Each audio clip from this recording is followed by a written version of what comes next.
Olá, sejam muito bem-vindos ao Foco na Marca, uma realização da agência Virta e Insidercast. E por aqui a gente conversa com as grandes lideranças sobre como a comunicação pode transformar realidades, impulsionar negócios e, muito mais do que isso, gerar impacto positivo. Então, se você curte esse tipo de episódio, se você curte esse tipo de tema, segue lá as nossas páginas da agência Virta, da Insidercast. Também a gente está no Spotify, segue lá a gente no Foco na Marca. E confere os episódios, comenta, compartilha com a galera. Mas eu tenho aqui do meu lado uma campeã de carrinho de rolemã. É isso mesmo, campeã brasileira. Campeã... Nossa, gente, eu tava acompanhando aí nos stories da Fernanda Arantes, ela vive perigosamente. Conta um pouco dessa história pra gente. Meus filhos amam velocidade, né? Tem um marido que curte kart, meus filhos gostam de velocidade e a mãe entra nessa também. Então, carrinho de rolemã no fim de semana rola pesado. Tá de parabéns, hein? É uma doida, né? Mas rola. E hoje nosso bate-papo aqui no Foco da Marca é com uma convidada super especial. A gente vai falar sobre impacto social, equidade de gênero, transformação de realidades. E vamos receber a Cíntia Betti, que é a CEO da Plan International no Brasil. A Plan é uma ONG reconhecida internacionalmente por sua atuação junto com meninas e adolescentes, né, em situação de vulnerabilidade. Desculpa. Seja muito bem-vinda, Cíntia. Muito obrigada. Obrigada pelo convite, Fábio, Fernando. É um prazer estar aqui com vocês. Boa, Cíntia, o prazer receber você aqui. E para a gente começar a esquentar os motores aqui no Foco da Marca, a gente queria saber um pouco da sua trajetória, um pouco de como você começou a se envolver no terceiro setor, que com certeza deve aquecer muito o coração, né? Com certeza. Eu tô há 7 anos na Plan, então 7 anos no terceiro setor, essa é a minha primeira experiência. Antes disso, eu trabalhei quase 30 anos no setor privado, em empresas muito nas áreas de planejamento estratégico, recursos humanos, Seis Sigma, que é uma metodologia de melhoria contínua. E aí eu tive uma grande oportunidade na vida de fazer essa transição de carreira, que outro dia até escutei de um colega falando que é uma progressão de carreira. É um outro momento da carreira, uma oportunidade diferente, né? E aqui estou desde então. E o que te motivou nessa mudança? O que levou você a... Eu acho que eu já vinha construindo isso. Eu costumo usar uma metáfora que eu falava que eu estava colocando o pé na água até que eu resolvi mergulhar, né? Eu acho que eu já vinha me preparando desde 2014. Eu comecei a fazer algumas formações executivas que foram muito importantes para mim, tanto na Fundação Dom Cabral, que eu fui para o INSEAD na França, e tive contato com professores incríveis, né? E naquele momento, até sendo a única mulher no grupo de 27 homens, né? Então, o setor privado é muito masculino, ainda é, né? Se eu estou falando 2013, 2014, isso não mudou tanto ainda.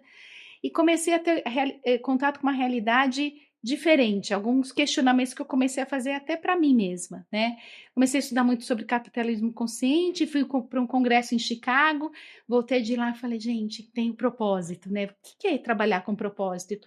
E comecei a trazer isso para o trabalho que eu fazia como diretora de recursos humanos. E naquela época eu contratei uma coach de carreira, eu falei para ela, eu quero pensar o que eu quero fazer para o resto da minha vida. Me ajuda a desenhar isso. E eu desenhei uma linha do tempo. E nessa linha do tempo eu coloquei, quando eu me aposentar, eu quero trabalhar no setor social, porque eu achei que não fosse possível ter uma carreira ainda, uma carreira remunerada no setor social, porque eu sempre trabalhei no setor privado. Até que teve a oportunidade, e eu fiz essa transição antes, muito antes de me aposentar, falta muito tempo ainda para pensar né, em aposentadoria, e por isso eu estou aqui. Poxa, que coisa incrível, né? E eu queria falar um pouco com você, Cíntia, a questão da comunicação, né? Porque comunicar é um dos pilares quando você imagina um trabalho como a Plan faz, né? Que você precisa mobilizar muita gente, fazer a diferença na sociedade, dar visibilidade e principalmente protagonismo para as pessoas. Como que é a organização dessa estrutura de comunicação que vocês usam para engajar diferentes públicos? Porque então, imagino que tenha diferentes partes interessadas ali, né? E como que você traz atenção para essas pautas mais estruturais de igualdade de gênero e direito das crianças? A comunicação ela é essencial, né, para nossa, inclusive para a construção da reputação. Quando a gente olha para a Plan, ela surgiu na Guerra Civil Espanhola, então faz muito tempo. Ela vai fazer 88 anos no mundo e 28 anos aqui no Brasil. Mas quando a gente pergunta para as pessoas, pouca gente conhece.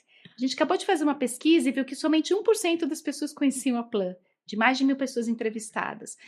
Então, quando a gente olha para as nossas redes sociais, para a forma que a gente está fazendo a comunicação, a gente está conseguindo engajar muitas pessoas que a gente fala dentro da nossa bolha, que a gente fala para os convertidos, né? Só que a comunicação tem que ir além, né? Principalmente no terceiro setor, quando a gente fala de captação de recursos, de trazer mais doadores, você precisa ir muito além daquele círculo que você está trabalhando. E a gente precisa investir nessa questão de marca, tanto nas redes sociais, a forma que a gente explica, a narrativa da marca, como que a gente conta o que a gente faz, em uma linguagem que as pessoas entendam, assessoria de imprensa, tá falando com a mídia, com jornalistas, e quando a gente fez esse trabalho, agora fizemos um trabalho de uma nova narrativa, a gente viu que a forma que a gente estava se comunicando não estava chegando a ser bem compreendida do outro lado. Quando a gente falava de empoderamento, de violência baseada em gênero, de acesso a direitos, muitas vezes as pessoas não conseguiam entender e concretizar muito o que a gente fazia. Uhum. E aí a gente fez esse trabalho para poder encontrar as melhores palavras, as melhores expressões para realmente contar o que a gente faz. Então, na verdade, esse reposicionamento, né, que vocês fizeram agora esse início de ano, né, vamos dizer assim, ele é para você conseguir contar melhor a história da Plan, é isso? Com os diferentes públicos. É isso. E aí veio a questão que a gente fala de romper o ciclo das violências que as meninas sofrem. Quando você fala isso, as pessoas, poxa, todo mundo para escutar. Porque violência é alguma coisa que une todo mundo. Porque tem isso também, a gente está vivendo num país muito polarizado. Uhum. E como que a gente aproxima? O que a gente traz em comum para qualquer pessoa, seja esquerda, direita, centro? Violência. Ninguém é a favor de uma menina ou de um menino sofrendo violência. E quando a gente fala sobre violência, quando a gente traz dados sobre violência, a gente consegue que as pessoas parem para escutar o que a gente está dizendo, né? Então isso é bastante importante. Como isso é localmente, Cíntia? Vocês têm uma atuação forte, principalmente em Teresina, Salvador e no Piauí, né? E São Paulo também. Codó também, São Luís. Como que funciona essa comunicação com esses públicos ali locais? Tanto com as comunidades que vocês estão inseridos, mas também com o poder público, como vocês falam? É sempre um trabalho muito localizado, né? Com as nossas equipes que estão nessas cidades. Então, a gente está falando muito de Salvador, São Luís, Codó, Teresina e São Paulo. Então, a gente tem uma equipe bastante preparada para engajar, para comunicar. E a gente começa comunicando até para a gente falar de trazer legitimidade, porque a gente tem que se comunicar primeiro com as comunidades, para quem a gente trabalha, com as meninas, com as famílias. Então, a gente tem sempre uma proximidade muito grande. Toda vez que a gente vai começar a fazer um projeto, que a gente vai iniciar uma grande transformação em conjunto, né, com a comunidade, porque a gente não faz nada sozinho, a gente envolve as pessoas. Então, tem essa questão muito do presencial, da gente explicar, de fazer reuniões, montar comitês. A gente costuma montar muitos comitês diversificados, com representantes, seja pais, mães, cuidadores e cuidadoras, com meninas, com representantes assim do poder público. A gente precisa muito também trazer o poder público para perto da gente, porque quando a gente fala de violência, a gente tem toda a rede de proteção ao redor dessa criança. Então não adianta nada a gente ensinar a criança, né, e a família a proteger a criança, se quando ela passa por uma violência, o poder público não está preparado para atendê-la. E eu estou falando de conselho tutelar, do pessoal de saúde, pessoal da educação. A gente precisa realmente ter todo mundo junto, né, nessa grande ecossistema ao redor da causa, né, que é a proteção. Cíntia, agora falando um pouquinho de captação de recursos, né? A gente vê que captar recursos hoje no Brasil é um desafio e tanto, principalmente de pessoas físicas, né? Que realmente, Fê, não sei se você também tem essa visão, a gente não tem a cultura da doação, né? A gente realmente está muito, a gente vê outros países muito mais avançados que o Brasil nesse tema, né? E é um desafio mesmo aqui no Brasil. E na sua visão, Cíntia, como que a comunicação ela pode ser um fator propulsor e despertar nas pessoas esse engajamento, essa confiança, né? Como que a gente pode fazer isso? Um desafio, pergunta de milhões, né, Cíntia? Pergunta de milhões. E você tem razão. Quando a gente olha para a questão da cultura de doação no Brasil, tem um indicador, tem uma pesquisa que é feita, que é da CAF, que o Brasil, o ano passado, estava no 87º lugar do mundo na cultura de doação. Enquanto eu sempre falo da minha colega lá da Plan Indonésia, Indonésia é o primeiro país. Então não tem a ver com dinheiro, tá? Não fala assim, não tem a ver com economia, tem a ver com cultura realmente, de doar. Né? Então o Brasil ainda tem muito a avançar em relação à cultura de doação. Eu acho que a comunicação ajuda a gente mostrando o trabalho dessas organizações. Né? E eu acho que não só mostrando, mas explicando um pouco o que a gente faz, né? O que as organizações da sociedade civil estão realizando, qual que é o impacto que elas estão trazendo, a importância delas no PIB. Né? São milhões de pessoas que trabalham no terceiro setor. O impacto no PIB é enorme. E até eu acho que tem, às vezes, algumas notícias que não ajudam. Né? Quando a gente vê assim, ONG corrupta, ok, a gente sabe que em todos os setores a gente tem problema. Exatamente. Só que quando a gente tem um problema, vai num banco, a gente não fala bancos são corruptos, a gente nomeia o banco. A questão reputacional é A importantíssima. gente vai lá e fala o nome do banco. Mas quando a gente vai falar da ONG, a gente generaliza. Então a gente precisa muito mudar esse tipo de Como também a questão do profissionalismo, né? Que é muito, não, o terceiro setor não é profissional, é muito generalista. Não, e achar que as pessoas no terceiro setor não devem ser bem remuneradas. Exato. Né? Uhum. E por que não? A gente tem que começar a quebrar um pouco, né? Esses estereótipos que a gente tinha de que o terceiro setor todo mundo é voluntário. Você não consegue tocar uma ONG só com voluntários, né? Você não consegue ter a sustentabilidade que você precisa para suas ações se você não tiver pessoas remuneradas que estejam lá, claro, com muita vontade de estar lá e propósito de estar lá, mas que possam pagar suas contas no final do mês. Né, e que a gente não traga para as pessoas que estão dentro da nossa equipe o mínimo que a gente quer levar para as pessoas que estão fora. É o walk the talk, é dizer assim, como que eu posso falar em proteção e acesso aos direitos se as pessoas que estão dentro da minha organização não têm isso? Né? E para ter isso, tem que ter dinheiro, tem que ter recursos. Até para atrair talentos, né? Sim, ter as pessoas para desenvolver, né? Para desenvolver as pessoas, para treinar, para trazer mais tecnologia, para trazer inovação. Se você não tem recurso para isso, você não consegue fazer. Exatamente. Nesse papo de filantropia que a gente estava tendo, ano passado a Plan recebeu, né, uma doação da Mackenzie Scott, né, da filantropia, de $8 milhões, né?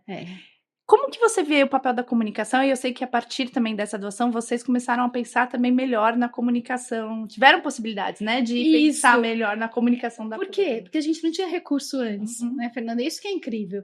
A gente sabia que a Plan não é conhecida e toda vez que a gente falava, vamos investir numa campanha, mas com que dinheiro que a gente investe em campanha? E a gente falava, para trazer dinheiro, eu preciso investir dinheiro. Sim. Então fica aquele círculo que você fala... Se eu não começar investindo, eu não vou conseguir trazer. Mas como que você começa sem recurso? Quando veio essa doação da Mackenzie Scott, de $8 milhões para a Plan no Brasil, foi assim, a gente fala que foi um divisor de águas. E a gente chamou a chance de sonhar e fazer mais. Né? A gente fala muito sobre isso. A gente pegou o número 8, deitou e transformou no infinito. E falou assim, são infinitas possibilidades que a gente tem para fazer essa organização voar. E o que é a organização voar? A gente impactar muito mais. O nosso trabalho crescer. E isso fez com que a gente... Por que eu fiz? Por que a gente falou, fizemos um trabalho de narrativa da marca, vamos lançar nos próximos meses uma campanha? Porque a gente tem recurso para isso.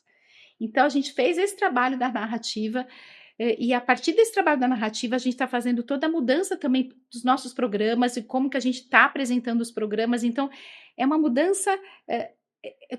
A narrativa que a gente fala que é a paleta verbal, né? A gente tem uma nova paleta verbal para a gente fazer grandes quadros e pinturas, mas a gente muda todo o resto, né? Até a forma da gente se apresentar. Quando eu estou falando com alguém, como que é o meu pitch, né? Que às vezes eu falava, para falar da Plan eu preciso de muito tempo. Como que eu posso falar da Plan em menos tempo? Então, com esse recurso, a gente está conseguindo investir nisso. Na narrativa, numa campanha que a gente vai lançar nos próximos meses para sermos mais conhecidos, para trazer mais recursos, né? Acho que é esse ciclo que a gente quer. Para fazer a roda girar, né? Círculo vicioso. E aproveitando virtuoso, desculpa. Ciclo virtuoso. Virtuoso. Importante falar virtuoso. E você falou da questão da marca, estamos no foco da marca, né? Exato. Vamos focar na marca também.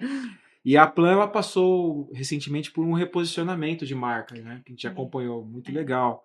E o que motivou essa mudança, esse reposicionamento, e quais foram os principais objetivos por trás de tudo isso? Sempre tem um objetivo final, a gente quer entrar com você nesse detalhe. E como que esse reposicionamento reflete o que a Plan é hoje e como que vocês estão usando isso para para comunicar com esses diferentes públicos? Quando a gente fala de reposicionamento, a gente tem que falar do reposicionamento até do nosso modelo de operação, né? Porque até 2014, a Plan era uma organização que só implementava projetos. De 2014 a 2018, a gente fez toda uma transição, começou a fazer uma transição também para fazer captação de recursos, né? Que a gente conseguiu finalizar há pouco tempo. E aí, a partir de 2024, a ideia é que a gente, além de implementar projetos, captar recursos, que a gente também compartilhe esses recursos, que a gente passe a ser uma cofinanciadora.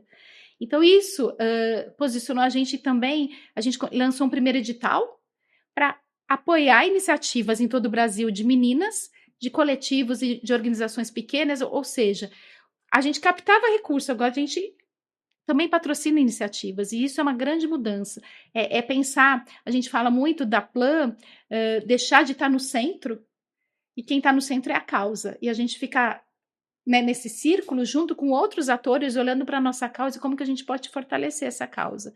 Então, quando a gente fala que a gente trabalha para romper o ciclo das violências contra meninas, a gente não trabalha sozinhos. Então, a gente quer muita gente junto com a gente, né? Muitas organizações, muitas meninas, né, jovens que possam fazer iniciativas nas suas escolas, muitos coletivos, muitas organizações de base comunitária. A gente vai ter um projeto que vamos começar nos próximos meses, onde a gente vai investir no desenvolvimento institucional de organizações menores. Então, esse posicionamento a Plan quer expandir a nossa atuação por meio de parceiros, por meio de gente que vai estar junto com a gente nesse grande ecossistema, mudando um pouco a triste realidade que a gente tem no Brasil com relação às violências que meninas sofrem, né? Eu acompanho a Plan, né, de perto, e você falou recentemente da questão de dados, né, que os dados são importantes até para a gente mostrar resultado, mostrar o caminho certo ali. Eu acho que também tem a ver com a profissionalização dessa área, né, do terceiro setor e tal. Como que vocês tratam os dados da Plan e como que você faz para tornar eles públicos? Assim, qual que é o papel da comunicação? Né? A questão de tratamento de dados, inclusive de pesquisa, sempre foi uma das atuações nossas, né? Então, a gente lançou pesquisa sobre casamento infantil, sobre as meninas e os ODS, os Objetivos do Desenvolvimento Sustentável. A gente fez pesquisa sobre o assédio online, sobre... O que mais, sabe? Fugiu. Sobre água, saúde e vida, sobre... Então, fizemos pesquisa sobre assédio online, fizemos uma pesquisa mostrando o impacto das mudanças climáticas na alimentação das pessoas, quando a gente olha lá para Codó, no interior do Maranhão. Então, a gente sempre traz esses dados. E a gente tem os dados dos nossos projetos. Né? Quando a gente começa um projeto, a gente sempre faz o que a gente fala de uma linha de base. A gente faz uma avaliação inicial, faz o projeto, depois faz uma avaliação final, até para ver o que mudou na vida dessas pessoas que participaram dos projetos. E a gente foi criando, a Plan mundial, né, a Plan global, tem um instrumento que a gente vai colocando lá de monitoramento, mas a gente também aqui no Brasil, a gente criou vários dashboards para a gente poder acompanhar. Então, hoje, eu tenho muitos números, muitas informações, onde mostra quanto custa um projeto, quanto é per capita, quantas pessoas eu consigo alcançar, mostra quantas crianças estão participando, quantos meninos, meninas, a diversidade que eu tenho no meu público. Então, a gente está começando a medir cada vez mais a questão do impacto sobre gravidez na adolescência, gravidez precoce, como que eu consigo mudar isso com os meus projetos, a questão da violência.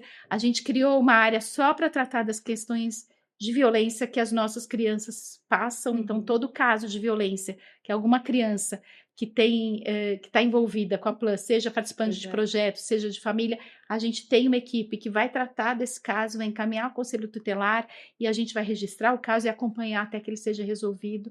Então, os números para a gente são super importantes, até para chamar a atenção da sociedade inteira para essa violência. E ter os números de retorno desse investimento também, né? Dessas doações, que eu acho que também é interessante a gente passar, que é um número que ainda é novo, né? No terceiro setor, né? E a gente até fez uma formação em SROI, que é o retorno social, né? E a gente aplicou em 2 projetos já uma avaliação. Um deles a gente teve 7,2 de retorno e o outro 4 de retorno. E quando a gente tá falando sobre retorno, a cada R$ 1 que eu invisto, quanto que isso volta para a sociedade e para a comunidade que está participando do projeto. Então, é uma forma também de eu trabalhar uma linguagem mais corporativa, porque ROI todo mundo entende. Sim. E quando a gente fala de ROI, e quando você fala 7 de ROI, que investimento que você tem que te dar um retorno de 7 vezes, né? Exato. O investimento social. Então, a gente também está adaptando metodologias para conseguir falar uma linguagem que traga mais E quando pessoas, você fala com o principalmente mais universo empresas. corporativo, isso é muito importante. Né? Exato. Porque tudo é retorno de investimento. É isso, e é um investimento que você está fazendo e está retornando para a sociedade, para aquela comunidade que está sendo impactada por aquele projeto, né? E todo mundo que investe olha um pouco para o futuro, né? Queria saber um pouco, olhando um pouco para o futuro, quais são os principais desafios que você acredita, Cíntia, que você enxerga como uma oportunidade para o terceiro setor, especialmente na construção da confiança. A gente está falando muito aqui nesse episódio, né? O quanto a comunicação, a questão da marca, o quanto uma empresa, uma instituição como a Plan precisa ter de confiança no mercado, né? Passar essa confiança em meio a tantos, né? E a gente falou, todos os setores têm problemas, né? Então, como que a gente mostra confiança nesse meio tempo todo? E como que está sendo essa questão do futuro da captação de recursos e desse fortalecimento institucional? O que você imagina para o futuro da Plan? Eu acho que a questão da confiança, para a gente, quando a gente recebeu a doação da Mackenzie no ano passado, foi como se a gente ganhasse um selinho, sabe? Porque foi feito um processo silencioso, a gente não sabia que ela estava fazendo essa avaliação, foi uma consultoria que procurou a gente, falou, estamos fazendo uma avaliação de várias organizações para um potencial doador, mas não falou quem era, e ficou 4 meses com a gente olhando os nossos números, olhando, né, tudo que a gente tinha de avaliação. E quando terminou, falou, olha, a gente já tem tudo que precisa, se der certo, eu entro em contato. Isso foi outubro de 2023. Eu perguntei na época, como que eu sei se deu certo? Falou, olha, assim, até 6 meses ninguém falar com você é porque não deu. Espera aí. Ou seja, Bom, aguenta coração seis 6 vezes. Eu nem sabia quem era e tudo, né? E aí, em março de 2024, chegou essa notícia e foi me dado por telefone. Me mandaram e-mail, posso ligar no seu telefone? E a pessoa... Jeito raiz, telefone? Telefone. E eu até perguntei, posso mandar um link pelo Teams, né, pra gente poder se ver? Não, é só por telefone. E naquele momento perguntou assim, você precisa de tradutor? Eu falei, não, posso em inglês. E eu me arrependi profundamente, porque eu falei, acho que eu não entendi, porque não é possível. E eu lembro que quando ela ligou, ela falou, Cíntia, a equipe da Mackenzie, eu sou da equipe da Mackenzie Scott, e eu já gelei, porque eu já sabia quem era Mackenzie.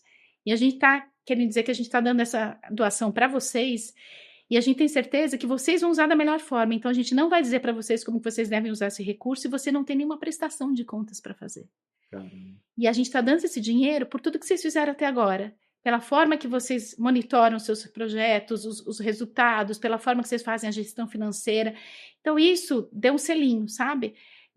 A gente está indo no caminho certo. E assim como a Plan, muitas outras organizações estão. Quando a gente olha só para a Mackenzie Scott, foram 27 organizações no Brasil que já receberam recursos delas desde 2021. Somente 27. Vocês Isso. estão entre das 27. Isso, aqui no Brasil, porque Caramba. ela deu bilhões de dólares para o mundo inteiro. Aí a gente fez um grupo com essas 17 organizações que a gente falou, a gente tem que mostrar isso. Para quê? Para que a gente descubra quem que é a Mackenzie Scott brasileira, eu ainda não conhecia. Eu quero saber onde estão os filantropos no Brasil. Né? Então, vamos mostrar a importância desse recurso para essas 17 organizações, né? Das 27, mas 17 aceitaram fazer parte do grupo, a gente fez um estudo, a gente compartilhou, porque a gente quer mostrar que não são só, lógico, essas organizações são sérias, tem muitas mais organizações no Brasil que são sérias, e a gente tem um movimento que já tem mais de 10 anos, que chama Movimento por uma Cultura de Doação. E nesse movimento, várias organizações participam. E a gente está agora justamente num replanejamento desse movimento, e esse movimento veio para mostrar e para a gente comunicar melhor o trabalho. Então, eu acho que quando a gente fala o que a gente espera para o futuro, é que as pessoas confiem mais nas ONGs, né? Que a gente não demonize as ONGs, como isso acontece muitas vezes, porque tem uma ONG que não é honesta e acaba, né, prejudicando todas as demais. De novo, o que eu tinha falado, quando é um banco, a gente cita o nome do banco, não fala que todos os bancos são desonestos, a gente vai falar do banco. Quando é uma varejista, a gente cita o nome da varejista, mas quando fala de ONG, a gente generaliza. Então, a gente tem que mostrar a honestidade das ONGs, o profissionalismo que está ali, as pessoas que estão trabalhando ali. E quando a gente fala de captação de recursos, É assim, empresas, a gente fala muito de SG, né? SG e tudo mais. A gente está realmente acreditando? Ou a gente está só. É uma marola? Ou é realmente uma onda que veio para fazer a mudança, né? Ou a gente está só usando greenwashing, social washing? A gente está realmente investindo um dinheiro nosso para mudar o cenário do Brasil? O Brasil faz parte de uma região que é a mais desigual do mundo, a região América Latina mais desigual do mundo. Então, aqui a gente tem bilionários e miseráveis convivendo no mesmo país, às vezes morando em quarteirões muito próximos. Como que a gente está fazendo para diminuir essa desigualdade, né? E se a gente não faz pelo bem, ou por ser a coisa certa a se fazer, a gente tem que fazer pensando no nosso negócio. Se eu tiver mais pessoas com condições de consumir o que eu vendo, eu vou ganhar mais. Então, qual que é o meu papel aqui? Então, assim, quando a gente fala de captação de recursos, é pensar como que eu posso financiar um projeto que vai fazer a diferença na vida das pessoas. Como que eu posso realmente fazer parte dessa transformação e não só ficar a gente reclamando, né? O Brasil é o país do futuro, gente. Quando eu tinha 10 anos, faz muito tempo, eu escutava isso, né? Eu não quero que minhas filhas, que já são mulheres e tudo mais, assim, elas falem isso para os filhos delas, ou que a gente. Não, o Brasil é agora. O que a gente faz com o Brasil agora? E a nossa responsabilidade. A gente costuma dizer muito, assim, que a gente tem um dos projetos que é para proteção infantil, onde a gente trabalha com as crianças, a questão do abuso sexual, e a gente fala que a gente prepara essas crianças para a sua autoproteção, ainda que a gente saiba que a responsabilidade é nossa enquanto adultos. Uhum. Então a gente pergunta assim, a minha responsabilidade é essa, né? A gente tem uma frase do Freud que fala, qual a sua parte na loucura da qual você se queixa? A gente tem que parar de se queixar, levantar as mangas e fazer alguma coisa. E o terceiro setor precisa disso, precisa de romper a bolha e trazer pessoas que estão fora dele, que entendam o trabalho que o terceiro setor faça e ajude a patrocinar esse trabalho. A gente vive de doação. E doação é solidariedade, não é esmola. É solidariedade, é investimento naquilo que precisa acontecer, né? Fábio, eu não sei você, mas toda vez que eu converso com a Cintia, eu saio inspirada. Nossa, tô aqui aprendendo demais e a visão que ela traz, né? Nossa, toda do vez que eu futuro. saio, eu falo, gente do céu, eu preciso achar o meu propósito. Exatamente. Não, tô brincando.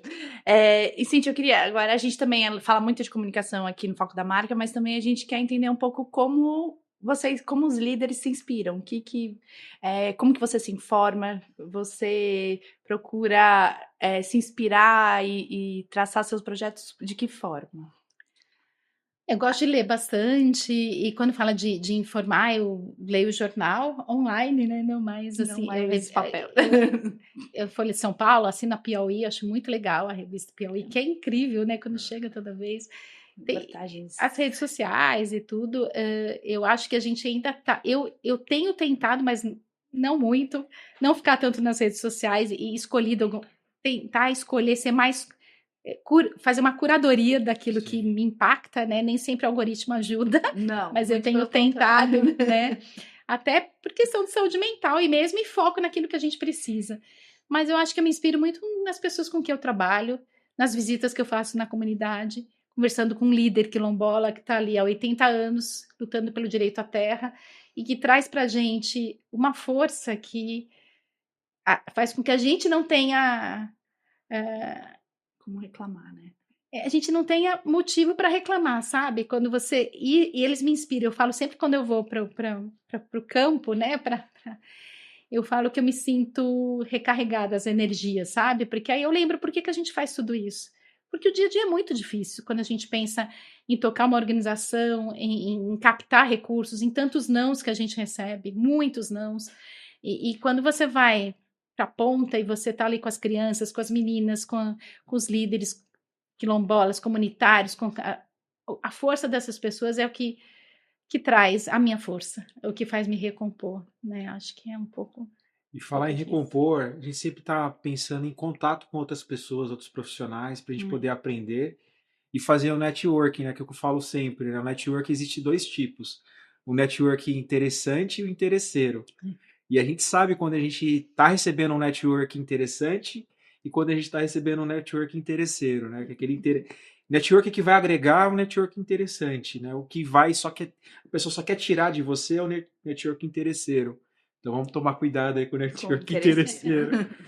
E nessa linha, gente, eu queria perguntar para você, como que está sendo o network que você está fazendo com outros líderes, né? Você acha essa prática essencial para o teu trabalho? E queria que você compartilhasse um pouquinho a sua experiência de criar um grupo entre as ONGs brasileiras que receberam essa doação, né, da Mackenzie Scott, e quais foram esses grandes aprendizados. Tenho certeza que foi um network interessante, né? Foi sim. E eu sou, assim, eu sou maluca nessa questão de grupos, de troca. Eu acho que quanto mais você participa, mais você aprende. Porque às vezes você vai buscar uma solução que já existe. E quando você está com um grupo assim, quando a gente criou esse grupo das 17 organizações, a Plan recebeu o recurso em 2024, mas tem organizações que receberam em 2021. Então a gente queria aprender com essas organizações como que vocês usaram esse recurso, qual que foi o impacto. Isso foi muito interessante, porque a gente viu que a grande virada para essas organizações foi a possibilidade de ter dinheiro para investir no desenvolvimento institucional, né? O desenvolvimento institucional que traz inovação, que traz marca, que traz mais recursos, mais captação. Então, eu acho que a gente trouxe, viu em comum, meio que validou o caminho que a Plan está seguindo, né? Porque a gente pôde conversar com outras organizações que já estão com esse recurso há mais tempo, até para falar como que vocês estão fazendo, né? Como que vocês estão fazendo a gestão disso. Até porque acho que é interessante explicar que a Mackenzie só doou uma vez, né? Então, na verdade, esse é um recurso único que vocês ganharam. A Plan Brasil não recebe mais, da Mackenzie Scott. Da Mackenzie Scott. É isso, mas assim, e o que a gente quis? A partir desse estudo que a gente fez entre nós, divulgar para outras organizações, para que elas também possam se preparar para um dia elas receberem esse dinheiro da Mackenzie. Então, eu acho que a gente precisa ter muito essa cultura de colaboração, né? De não competição no terceiro setor. Porque se eu fui beneficiada com esse recurso, eu preciso explicar, eu posso explicar o porquê e outras organizações se prepararem para um dia chegar a vez delas, né? Então, acho que isso é bastante importante. E falando de network, a gente tem um grupo que chama Conexão Captadores, que são só mulheres de captação de recursos, mais de 300 mulheres. Eu faço parte ainda dos grupos das formações executivas que eu fiz, né, que são grupos com bastante homens, mas a gente está ali sempre com grupos de empresários, grupos de executivos. Então, eu acho que essa troca sempre é muito importante, né? Você está ali no network e até eu lembro na época da pandemia que a gente ficou muito só no WhatsApp, só nas redes sociais, até para contar um pouquinho o que estava acontecendo fora da bolha dessas pessoas, né? O que está acontecendo na ponta com quem não está conseguindo sair para trabalhar? Porque uma coisa é vamos trabalhar remoto, os nossos filhos vão estudar remoto, mas os filhos de quem tiver acesso remoto? As crianças com quem a gente trabalha não tem computador, não tem internet, não tiveram aula por mais de 2 anos. Então, assim, a gente poder também mostrar para essas pessoas, ok, estamos todos nós no mesmo barco, mas nem tanto, né? Então, até para falar, olha, até nesse momento, eu acho que a gente precisa abrir um pouco mais a nossa visão sobre o que está acontecendo no nosso país e que a gente não tem ideia, né? Então, acho que isso é bastante importante. Com certeza. E a gente vive agora um momento, agora não, né? Já há algum tempo, um momento de polarização política, fake news. Como que você cuida para que as informações da Plan, né, as notícias, ou enfim, como que você, para a comunicação que é da Plan, né, que sai da Plan para fora, ela seja mais baseada em evidência, em dados, seja transparente, para que a gente evite, ainda mais, né, no universo que a Plan atua, de meninas, de vulneráveis. É muito importante nessa questão. A gente cuida muito disso, né? Tanto a Plan no mundo como aqui no Brasil. Pensa assim, que a gente está em 82 países. Se um dos 82 países der uma escorregada, qual que é o dano disso para a marca, para a reputação? Então, a gente cuida muito disso. A questão é o que a gente não tem como cuidar, ou seja, aquilo que vem de fora, aquilo que a gente vê fora. A gente lançou há alguns anos, acho que faz 2 anos, uma campanha que chama Fato Certo Não Tem Erro. Porque estava com fake news da ideologia de gênero, que não existe. E como que a gente faz? Vamos lançar vários instrumentos, podcast, a gente fez vídeos e tudo falando que não existia. Mas é tão difícil, porque assim, a velocidade com que esse tipo de informação correta propaga é milhares de vezes menor do que a fake news. Então, as pessoas continuam falando de ideologia de gênero. A gente tem um monte de material que prova que não existe. Mas você não consegue, você não tem a mesma força. A força da fake news é muito grande. E aí eu acho que tem a ver com a regulamentação das redes sociais, né? O que é permitido ter lá. Quantas vezes eu denunciei alguma coisa, que eu falei, isso é fake news, e continuou lá. Eu denuncio na plataforma, mas ela continua. Então, eu acho que a gente não está lutando com as mesmas ferramentas, sabe? Eu me sinto, às vezes, muito sem recursos para combater aquilo que é tão óbvio que não existe. E eu acho que o discurso de ódio é o que mais incomoda, né? Essa questão do discurso de ódio. Então, assim, a gente garante que a informação que a gente divulga, ela é fidedigna, ela é verdadeira. Mas eu não consigo hoje combater a informação que não é e que tanto afeta o nosso trabalho. Sim. Né?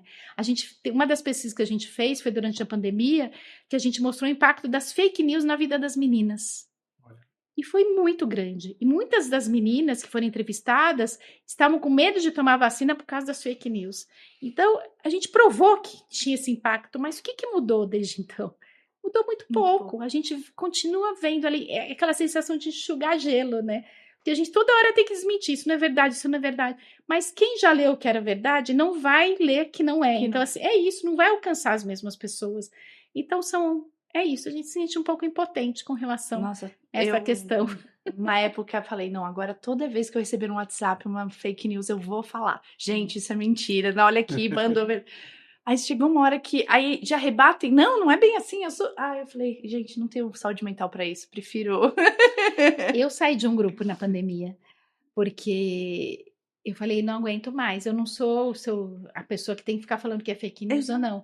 Quando colocaram, era um grupo de executivos, e quando colocaram a questão que a vacina tinha o chip lá do Bill Gates e tudo, eu falei, não, gente, desculpa, jura que eu vou ter que desmentir isso? Falei, não, para mim deu. Se eu tô aqui para falar o que é fake news, eu não tenho tempo para isso, que eu tenho muitas outras coisas para fazer. Você fala, é surreal, né? É surreal as pessoas acreditarem nisso. Eu tô falando de pessoas estudadas, né? E você falou assim, de muitas coisas para fazer. A gente imagina que um trabalho de um CEO é muita coisa para fazer mesmo, que são todos projetos, frentes. Fico imaginando o quanto é desafiador, né? Tá nessa cadeira, organizar as ideias, tomar as decisões estratégicas, ter a palavra final. Muitas vezes, às vezes a gente tem a razão, a emoção, a gente tem que ponderar muita coisa. Queria saber qual que é esse desafio, tá nessa ocupar essa cadeira, tá nessa cadeira, né? Nesse momento como CEO, e como que você toma essas decisões, como que você... Acho que fica até uma dica para quem está acompanhando a gente aqui no Foco na Marca, que almeja um dia ocupar a cadeira máxima, que um dia espera ocupar, né, uma cadeira máxima. Eu acho que essa resposta sua vai ser muito legal, assim, para a gente entender qual que é a sua estratégia dentro desse contexto. Eu acho que a primeira coisa é montar um time de liderança que esteja junto com a gente, né? Eu acho que, claro, eu não vou dizer que não é solitário, é solitário. A posição de CEO é solitária porque a palavra final e às vezes coisas que a gente precisa tomar decisões que são muito solitárias. Mas se você pode, o máximo de decisões compartilhar com um time de liderança que está junto com você, isso fica mais fácil. Né? Então, eu acho que é muito você trazer as pessoas certas para perto de você empoderar essas pessoas, dar autonomia para elas tomarem decisões também, compartilhar o poder. Eu acho que essa questão de poder e privilégio, sabe? Que um CEO tem muito poder. Se ele não divide esse poder com as pessoas, ele vai ficar quase que um tirano, né? Então, eu acho que essa possibilidade de você dividir o poder e a responsabilidade, né? Claro que no final acaba sendo sua, porque você tá, né? E eu acho que a questão da solidão é você procurar essas redes, pessoas que também estão na mesma posição que você. Eu faço terapia, para mim é importantíssimo terapia, porque essa questão, Fábio, quando você fala de muitas coisas, eu acho que é trabalhar muito com coisas tristes, né? A gente lida com a questão do abuso sexual, exploração sexual, casamento infantil, gravidez precoce, são violências que chegam na minha mesa todos os dias, né? Porque a gente muito tristes, histórias muito tristes, porque a gente registra todas as histórias, a gente acompanha as histórias, eu recebo todas elas. Então não tem uma semana que eu não receba 6, 7 casos que eu preciso que a equipe está cuidando, mas eu estou sabendo o que está acontecendo. Então, como que eu posso, no final do dia, ir para casa? Ó, fico até emocionada. Uau. É difícil, né? Eu fico imaginando, assim, você ler ou ser impactado e acompanhar a história. Às vezes as pessoas que você já conhece, né? Que já tem uma relação e... Então, assim, ir para casa sabendo que a gente fez o máximo que a gente podia para aquelas crianças. Eu tenho uma equipe preparada para cuidar, né? Para tratar os casos, para encaminhar, para ajudar. O que a gente trabalha muito nos nossos projetos é a prevenção. A gente trabalha forte na prevenção. É isso que a gente faz. Só que acontece. Então, a gente tem que tratar também a assistência quando acontece o caso. Então, a gente está ali. Então, é isso da gente poder estar se fortalecendo e buscando até hobbies. O que eu posso fazer? Eu faço cerâmica, eu gosto de jardinagem. É a gente cuidar da saúde mental para a gente estar inteira, né? Dar uma aliviada. Porque senão o seu dia nunca termina. Porque você não vai para casa tendo resolvido todos os problemas do dia. Porque eles vão continuar lá, né? Você vai ter que continuar lidando com esses temas no minuto seguinte, né? Com certeza. Vamos bater uma bola agora? Agora é um bate-bola rápido? Isso. Aquele toque, né? Toque no voo, né? Toque... Bom, a gente tem aqui umas perguntas para você, Cíntia. A gente quer saber um pouco mais sobre suas influências, né? Recomendações culturais também. A gente sempre aprende muito nesse bloco aqui do Foco na Marca. Então a gente vai fazer um bate-bola e você responde também, né? É aquele toque rápido, né? Isso. Um livro que marcou a sua trajetória. Torto Arado, de Itamar Vieira Júnior. Um filme que você recomenda. Eu vou ter que interromper. Não, desculpa. Que eu acho que é importante a Cíntia contar. Ela me contou lógico, com certeza. o porquê, né? Acho que até a passagem com o Itamar ali. Gente, foi assim, o Torto Arado, eu li já há alguns anos. E quando eu vou para Codó, eu vejo muito o Torto Arado ao vivo. Aquilo que acontece, que ele conta nos livros, eu vejo isso muito acontecendo. E o ano passado a gente estava na Bienal, porque a gente lançou um livro lá, e o Itamar passou na minha frente. Eu fui atrás dele, fui entregar um cardápio que a gente tinha de brincadeiras quilombolas, e falei: Itamar, eu sou de uma organização, a gente trabalha em Codó. Ele virou e falou assim: eu morei em Codó. Caramba, hein? Aí a gente conversou um pouco da cidade. Eu falei: para mim, o seu livro, eu comprei o livro e dei para várias pessoas, inclusive de Codó. Foi muito inspirador. Então, eu adoro Torto Arado, falo dele para todo mundo. Quem não leu tem que ler, porque a gente vai entender um pouco mais do Brasil, né, da história dos quilombolas, as realidades que a gente tem ainda hoje, porque parece muito fictício, mas o que me impressiona é que o Torto Arado é real. Eu vejo isso acontecer. Então, por isso que ele me toca tanto. Vamos fazer então assim um toque rápido, mas com um driblezinho, igual você fez agora, né? Não é aquela coisa, né? Eu tive que dar Eu acho que vale a pena explicar o porquê, né, da recomendação. Um filme que você recomenda e por quê? Eu acho que tem que falar do Ainda Estou Aqui. Eu acho que é um filme que a gente precisa lembrar a história. Eu acho que a gente precisa lembrar sempre essa história para que ela não se repita, né? Então eu gosto muito do filme, da forma que ele foi feito. Eu sempre gostei muito de história e para mim ele retrata uma história muito triste do nosso país que a gente precisa... Que não pode ser esquecida, Não pode ser esquecida, porque se a gente esquecer é capaz de acontecer de novo, né? E falando de filme, a gente vai para uma série imperdível. Eu sou apaixonada por séries, né? Eu sou viciada em séries. Gosto da Gracie Frank, que fala de etarismo, né? Que adoro a Jane Fonda. E acho que a gente tem que ver muitas séries que estão acontecendo agora, Adolescência, Os Sobreviventes, que é uma série novíssima, que são só 6 episódios, eu recomendo muito. Tem muita série boa aí para ver. E eu digo que a gente é um privilegiado, né? Viver nessa bolha São Paulo, com muita coisa cultural. E um evento cultural. Não, você recomenda no Brasil? Pinacoteca, eu acho que tem os lugares que a gente pode visitar. Os Sesc são incríveis. Tudo que tem no Sesc. A programação deles. A programação deles é incrível, é gratuita e a gente acessa pouquíssimo. Então, conheçam o Sesc das suas cidades, vão no Sesc, porque aí agora em julho tem sempre uma atividades de férias para crianças. Maravilhoso. Meus filhos conheçam o Sesc. Tem muita coisa gratuita, né, que a gente pode aproveitar. A parte é gratuita, né? Pode aproveitar muita coisa. Não, eles montam circuitos de atividade para as crianças, sempre temático, assim, eu adoro. Levo sempre que eu posso meus filhos, muito bom. E uma referência e um líder que te inspira ou te inspirou? Eu falo em líder, tem que ser minha mãe. A minha mãe, esse ano, As mães emociona sempre. Vai fazer 30 anos que ela faleceu. Ela faleceu muito jovem, com 55 anos, a idade que eu vou fazer esse ano. E ela foi uma pessoa super simples, mas que, junto com meu pai, sustentou a família, trabalhou sempre. Então, assim, ela é, na sua simplicidade, meu exemplo de liderança. E para finalizar, Cíntia, a gente queria saber ainda, a gente falou de propósito lá atrás, Toma uma aguinha aqui. Toma. A gente falou um pouco do que te fez mover, né, do universo corporativo para o terceiro setor, e eu queria saber ainda o que brilha os seus olhos, o que faz você. Brilho que me emociona, né? Não é difícil brilhar meus olhos, né? Quando eu vou conversar com as meninas, com as comunidades, o que brilha os olhos é a obstinação, a perseverança das pessoas, o não desistir, né? Essa questão de ser guerreiro. Claro que eu fico às vezes falando, a gente não tinha que ser guerreiro, né? A gente precisa lutar tanto para conseguir o básico. A gente, quando eu digo, né, não me coloco aqui. Estou falando das pessoas que não têm acesso. Então, eu fico muito impressionada com a simplicidade delas, com a leveza que elas levam a vida nesse sentido, sabe?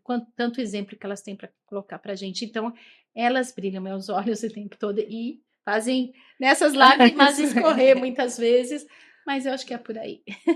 Cíntia, muito, muito, muito obrigada. Não é mentira quando eu falo que toda vez que eu converso com a Cíntia eu saio inspirada, saio sempre mais emocionada, desde a primeira vez que eu conversei com você. Então, muito obrigada, foi um prazer conversar. Foi um prazer, viu? Obrigada, prazer Obrigado, te conhecer Cíntia, também. prazer conhecer.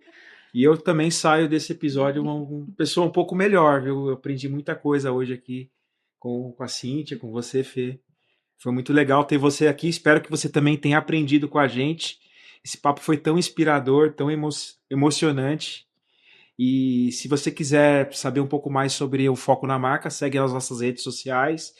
Manda esse episódio para alguém que precisa receber essa informação, para algum amigo, colega. Compartilha. Curte. Comenta lá o que você está achando desses episódios. Fala pra gente, dá um feedback pra gente poder melhorar.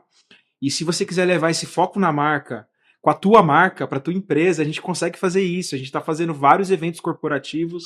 A gente monta esse estúdio itinerante no teu evento, a gente monta no teu escritório, produz o conteúdo, leva o jornalista para apresentar. A gente pode apresentar também para o teu videocast. A gente pode criar a tua marca, criar o teu relacionamento com teus clientes, teus parceiros, com o videocast, com comunicação e essa comunicação digital. Então, conte com a agência Virta e a Insidercast para fazer isso para você. E deixando o merchan aqui de lado, vamos finalizar esse episódio. A gente se vê num próximo Foco na Marca. Até lá. Até a próxima, gente. Obrigada, Cíntia. Obrigado, Cíntia. Foi muito emocionante. Ai, né?